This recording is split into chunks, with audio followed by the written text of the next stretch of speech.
قالوا نبagamba وما لنا ألا نقاتل في سبيل الله tuba tuliko ki ekiyinza tugaana okugenda okulwanira mu kkubo lya Allah nga Allah abadde atulaaliseeko okulwana.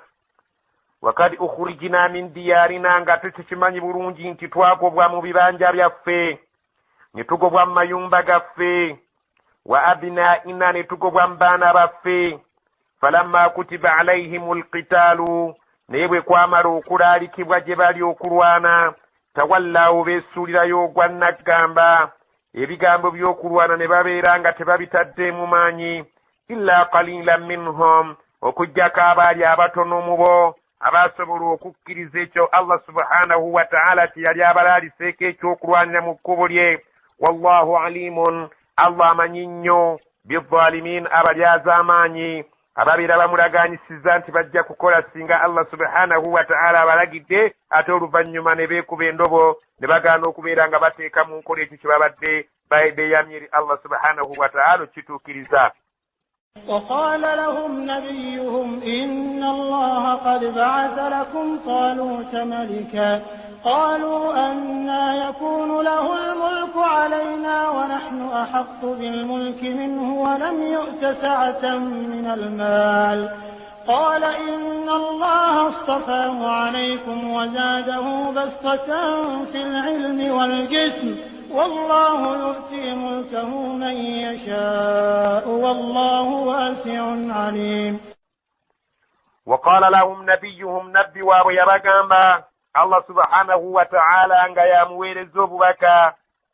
nabbi waabwe yali ayitibwa Shamwil bannaffe oboolyawo ge bayita Samwiri.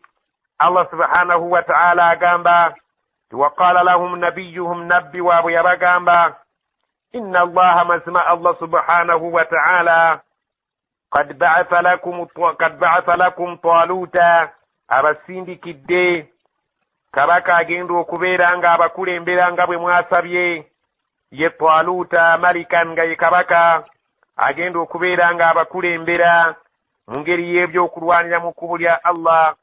qaalu ne bagamba anna yakunu lahu lmulk omuntu afaanana ng'oyo ayinza atya okubeera ng'ali entebe y'obwakabaka alayina kuffe we tuli wa nahnu ahaqqu bilmulki min ng'ate ffe abasaale abamusinga okuba n'ebisaanyizo ebirya entebe y'obwakabaka. walam yu'ta sa'atan min almaal omusajja oyo tumulaba mu by'ensimbi si mugazi. Allah subhanahu wa ta'ala teyamuwa bya bugagga nga ffe. qaala n'abagamba nabbi waabwe inna allaha mazima Allah stafaahu alaykum yamulonze ku mmwe n'abeera nga amugye mu mmwe n'abeera nga amufudde ekyo ky'ayagadde. wazaadahu bastatan fi lilmi amwongedde okumanya okugazi ayina okumanya okuva eri Allah subhanahu wa ta'ala okwenjawulo kwalina okusinga ku kwammwe. waljismi Allah amwongedde nebbode ekifaananyi kye mumulabiramu ekyo kye mubadde mulabirako Allah subhanahu wa ta'ala amwongedde omubiri. wallahu yu'ti mulkahu man yasha Allah awa obufuzi bwe oyo yenna gw'ayagadde n'amufuula omufuzi w'abalala. wallahu wasi'un alim Allah ye mugazi wajja wagazi mu ebyo byagaba ate amanyi waawasaanidde okuteeka ekyo ky'ayagala okubeera kibe. Allah subhanahu wa ta'ala ye mukozi wa byonna atasaana kuwa amagezi oba okuwabulibwa. وقال لهم نبيهم إن آية ملكه أن يأتيكم التابوت فيه سكينة من ربكم وبقية مما ترك آل موسى وآل هارون تحمله الملائكة إن في ذلك لآية لكم إن كنتم مؤمنين. وقال لهم نبيهم نبي وابو يبغamba إن آية ملكه mazima obubonero bw'obufuzi bwe obulaga nti ye kabaka Allah gw'alonze gye muli ajja kuleeta obubonero obulaga nti ddala Allah subhanahu wa ta'ala yamulonze.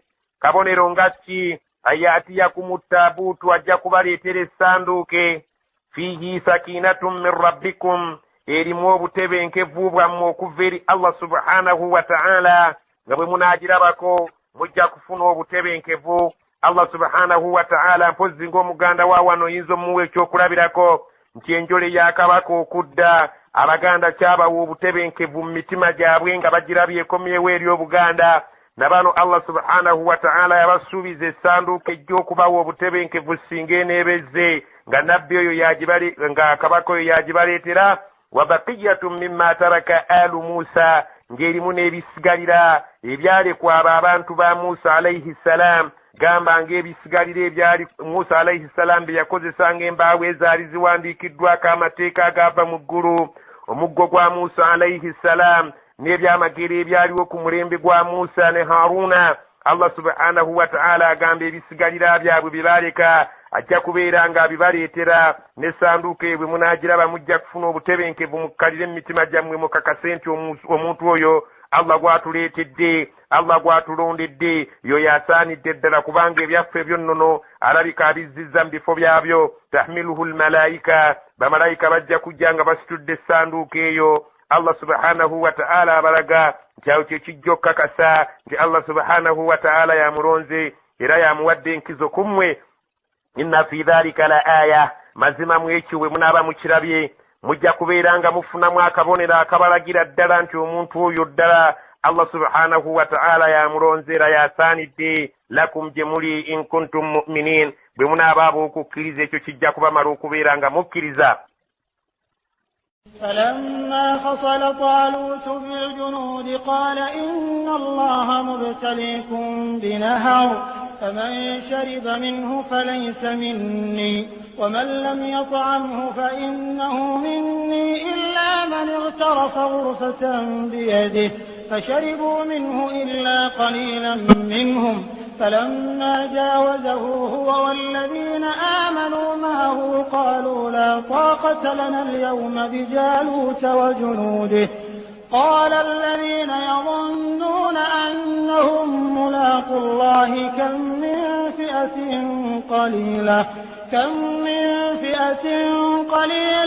غلبت فئة كثيرة بإذن الله والله مع الصابرين.